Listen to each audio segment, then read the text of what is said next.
Hello,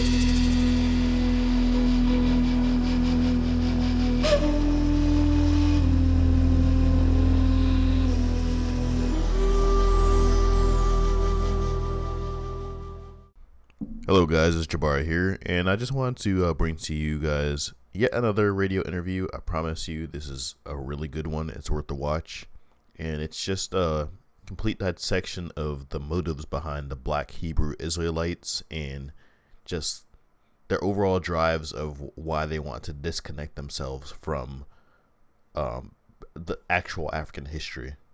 Robert Patillo is a very intelligent man. He kind of broke it down very nicely. I think we're pretty much on the same page with this issue, and I feel like a lot of you guys are as well. So I really hope you enjoy this. ADWA, okay, the voice of the community. Call in 404-892-2703. Gets you involved in the conversation. Joining us now from the From Nothing YouTube channel, friend of the show, and our African history expert, Mr. Jabari Walker. Jabari, how are you doing? I'm doing fine. How about you? I'm doing good. So let's hop in real quick. So I hit you up earlier this week because we're doing a show on Black Hebrew Israelites. We're talking about things ranging from the religious traditions of Africa, and often there's a separation between the traditional African religions, the sub-Saharan religions, and also the Abrahamic religions that come from the Middle East. And because of the migration pattern from the Middle East across Northern Africa, the trans-Saharan trade routes, and so on and so forth, we've had a mixture of the Abrahamic Middle Eastern religions with the African religions for millennia now. And we have a huge Muslim population throughout North Africa, which then works its way to West Africa, all the way through to Timbuktu, Mali, Songhai, but also there's a large population of East African Jews. You have the Jews and Christians going all the way down to Nubia, to modern day Somalia, and to modern day Ethiopia. And as a result of this, we have the Black Hebrew Israelites here in the West who work with the claim and under the assumption that the Jewish population currently in Israel is not the real Jewish population, that the real Jewish population that was expelled during the diaspora went to Africa, and that the current Jews are Ashkenazi Jews from Eastern Europe. So places like Russia, East Germany, the Slavic countries. So kind of give us a context on how Africa became, or the history of Black Hebrew Israelites and the claims that the original Jews were actually Africans who were expelled by the Romans, and that these people currently they're imposters. Well, as you mentioned before in your briefing, the Jews, they were expelled back in the past, not just by Romans, but by several groups. They were throughout their history, they've been oppressed and expelled, even in our modern history with Adolf Hitler and things like that. So a lot of the Black Hebrews, they claim that among those groups that were expelled, because they migrated through all different parts of Europe, the Middle East, North Africa, and a lot of these Hebrew Israelites, these Black Hebrew Israelites, claim that they migrated to West Africa, and that it's possible that it did happen. There actually is historical documentation that there were Jews present in empires like Songhai, and they were too expelled by Askia Muhammad, the first ruler of the Askia dynasty of Songhai. But there is no historical evidence that these people who migrated to these regions were the original Jews, like they like to claim. And I think it's really more based on faith, just like religion as a whole is based on faith. It's interesting because my issue with with people who say Christianity is not the original religion of the black man, or who say, well, Islam is the original religion of the black man, or we are the original Jews, we're the Black Hebrew Israelites. It kind of ignores the indigenous religions that actually existed in West Africa previous to that.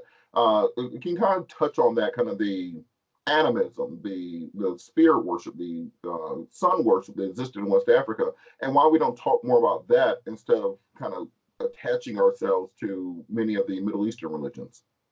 I feel like that goes with the whole theme and the whole problem among Afrocentrism to begin with. It's that they have they have a tendency to want to associate themselves with a more well-known and respected. I mean, I know Jews aren't the most respected group, but they're more well-known and more influential in the world, and they want to kind of attach themselves and associate themselves to those types of groups. Regardless of the accomplishments that happen in Africa, they're just not as well known and not as well respected. And I think that's kind of what leads to those claims. Yeah, because it's really interesting to me because if once you start studying West African indigenous religions, it's it's a rich history. You know, you can go through a Dinka test. You can look at African proverbs that have an oral tradition stretching back 10,000 years. And many of the same sayings that come from Christianity, Judaism, Islam can be found in those African proverbs. But there's this almost like an abandoned child syndrome where you really want to attach yourself. Like, no, no, daddy loves me. Like, no, that's not your dad. Yeah. Who abandoned you? Just quit trying to attach yourself to those religions and simply accept, love, and honor and revive those religions that we left. How can we get back to that kind of idea? Yeah, and before I touch on that, like the problem I have with that too is it's hypocrisy because that's what Europeans have been doing with our history for the past several centuries. So it's nothing more than hypocrisy. But I think the best way to get back to that is if I had the power to do it, would be more media representation, more video games, more movies, more TV shows based on those things. Because as it stands, the majority of all movies that are centered around Black or African American culture are either gang movies, slave movies, or just some other modern thing. Like none of them really pertain to historical Africa and show how great our people were prior to all these bad things that are going on today. You know, it's interesting to bring that up because the new Harriet Tubman movie is the trailer was released recently. A couple of things I found weird. Now, I'm glad they're making a Harriet Tubman movie, but one, I'm tired of slave movies. I'm just I tired of slave movies. I agree. We have a history that goes back. I think the fossil record says the first Homo sapiens sapiens evolved somewhere between 300,000 and 250,000 years ago. So we got like a lot of stuff that happened before slavery that we could talk about that is not Egypt and it's not Zulus running through a forest naked, which is I Yeah. think the only other options we get. But there doesn't seem to be an appetite for that. We seem to get these same regurgitated stories again and again. About the struggle against the white man. That's all it is. Mhm. Yeah, and it does. I think we can do an entire genre of movies and of media that just talks about the pre-colonial Africa, and it would be amazing. Like we said last time, I would love to see a Mansa Musa movie Hmm. starring Forrest Whitaker. I would love to see that, I and agree. even better, I would love to see Forrest Whitaker playing Mansa Musa, and then someone like a Samuel Jackson or Morgan Freeman playing Mansa Abu Bakari II and Yeah. sailing off. But Hmm. I have my questions about him actually sailing off. Yeah. I think Mansa Musa killed him and just took over. That's my theory, which seems to make a whole lot more sense. But we got to hit a break in a second.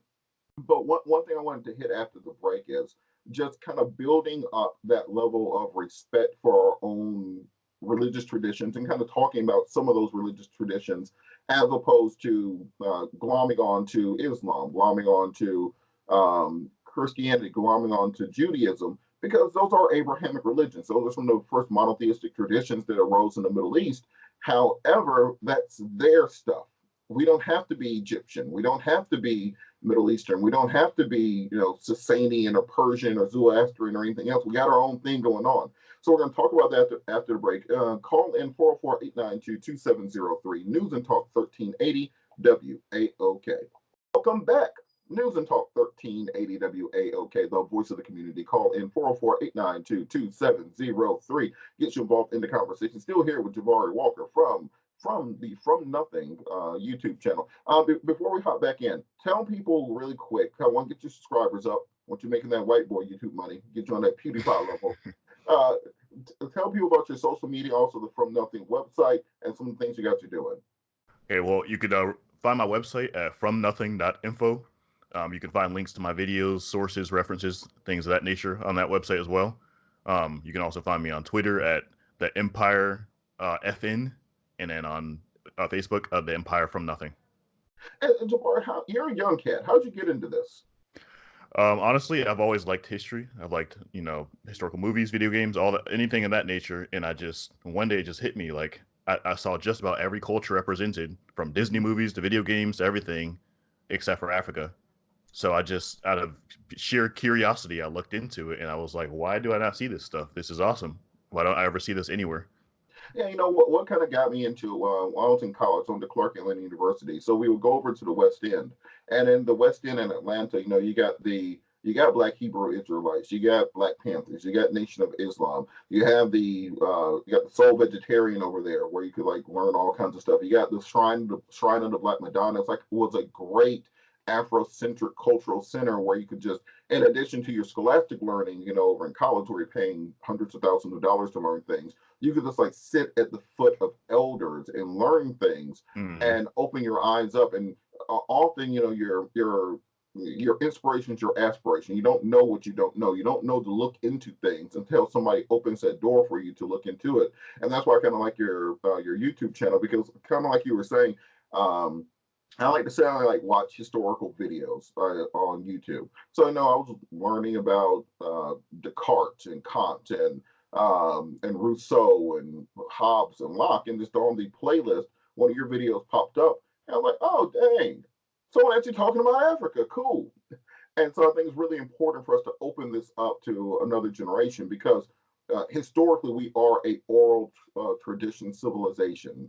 You can go all the way back to ancient Egypt, since everybody likes ancient Egypt, and look at the dialogues between the Thamans and Thoth, where they were talking about writing and how writing can often be the downfall of a civilization because it makes people lazy. You don't have to memorize anything yep, if you want to look into a book. This was actually echoed thousands of years later by Socrates and Plato in their yep, dialogues, where they said that writing makes you lazy. But we get taught Socrates and Plato talking about it in Greece, and not the Egyptian version from thousands of years later, as if somehow their realization is greater than our ability to realize those things. And I think that's part of what leads to this Eurocentric nature of history, where people are just obsessed with, oh, a white person said it. Well, yep. it's true now. Like, it wasn't true 250,000 years, but it's true now. But before I get off on that tangent, what are some traditional? How can people learn more about traditional African religions outside of the kind of lens of Eurocentrism or of the Abrahamic religions? Well, the sad truth is very, with great difficulty. Like you Mm, have to go out of your way to do it. Most of the knowledge that you acquire about African history will be very summarized and crash course, like Wikipedia articles and stuff. They will tend to be. I know Wikipedia is not the most accurate site, but it'll be the African articles are typically very skewed, very exaggerated, and very just not nearly as covered. Um, so usually you have to seek like university level sources and books, often very old books, in order to learn things about it, because there simply isn't much demand. And actually, part of the goal of myself and my team members is to consolidate this information in great detail and great accuracy into more easily accessible sources. mm. And your team, like, how old are you guys? Like 25, 26, most of you? Yeah, I'm 28, and my other members are also in their mid 20s. That I think that gives a lot of our listeners a lot of hope, because we one thing that gets pounded into our heads often is that the young people aren't interested. The young people don't want to learn these things. All they want to do is listen to Migos, flossing, twerking, city girls or hot girl summer. Sorry, anybody Yeah. out there living your hot girl summer? Just by all means, just be ready for that baby mama winter that will come inevitably thereafter. But on this point of the Hebrew Israelites and some of the other religious traditions that get forced into African Americans, what do you think the key is going to be to kind of open up this current, the mindset of particularly Westerners, of Americans, people in the diaspora, uh, to looking back to where we came from, and through a authentic lens, not through a guy in like an elaborate purple robe on the corner, but and talking directly to the things that happened in a real historical sense and not in a kind of propaganda sense. Well, as I said before, I think the power is in the mainstream media. For example, if you watch a movie and you see a ninja in it, you already know that that guy you're looking at is a ninja. You know what he's called. you know what he's doing, you know what he's famous for, you know that he's from Japan, and it wasn't done in a propaganda fashion. It's just there, and Japanese culture didn't really tend to take off like in any like huge amount of degree in the West until like the 80s, and it Mhm. was just through normal release of media. It wasn't shoved in your face. It was just there, and the problem is really that simple. It could be there, but it's not there. Hmm. And so, what that could be there? Do you think that some of these, because we criticize the hotepery, we criticize the hotep hustlers who have sometimes just fanciful history or historiography because it's more fantasy than history of Black people or of our African traditions. But do you think that their push towards Afrocentrism, even if it's not historically accurate, is a positive in at least opening people's eyes to the idea? I feel like they have good intentions. They want to uplift us and realize, as my motto goes for my channel, we don't come from nothing. I feel like Mhm. that's their goal, to show we don't come from nothing. But because of the society we grew up in, because of hundreds of years of constantly being told generation after generation after generation that you did come from nothing, they tend to look everywhere but where they actually came from. Their intentions are to show that we come from nothing. They just don't know, or they just don't teach the right places and the right things to that we do come from. Mm. And it's a great point that you make, because kind of like what you were saying, because primary sources are difficult to come by, because you're not learning it in primary school or secondary school or even university level, unless you specifically take a course in African history, it's not going to be part of your normal curriculum. And even if you take a course in African history, it's usually African history as written by Lord Stanley Morgan, or African history as compiled by the British Museum, as opposed to African history from Africans. I think because of that difficulty, that's where people start learning their African history, on the back of a Cracker Jack box, a pamphlet that somebody handed them at the barber shop, Yep. so on and so forth. So, what are some resources? I know we talked about this a little bit in the last show. So books, websites that you use to get a more in-depth knowledge. Well, there's a book that, like I said, my team members and I use called African Dominion. It was written by a black man, um, and there's no propaganda. It's just all straightforward facts. It all has the sources cited and everything from, you know, primary sources, even sources all the way back from the Timbuktu manuscripts of medieval Mali are cited in this book. And then there's also a book known as the Timbuktu Chronicles, based on the two writings by actual African scholars from the Songhai Empire, living contemporaneously with this. It's called the Timbuktu Chronicles, and it's a direct translation of two books. One book. I'm sorry, the Tariq al Fatash, and it's verbatim, word for word translation of a book written in the 15th and 16th centuries. Oh wow, and it's interesting because even going that far back, it's that's still kind of filtered through Muslim scholars of what the Africans were doing at the time. So because we had so many oral traditions, it's really hard to get those direct African sources. But I think the more interest we draw in it, the more people we get interested. Maybe we can uncover that knowledge and really find out that we did not, as you would say, come from nothing. All right, give out that contact info one more time before we're out of time. If you find me on YouTube, From Nothing, it should be the first result you see. On Twitter, it's the Empire FN, and on Facebook, it's the Empire From Nothing. And then my website is fromnothing.info. All right, thank you so much, Jabari Walker from the From Nothing YouTube channel. We'll be back after the break. Call in 404-892-2703, News and Talk 1380 WAOK.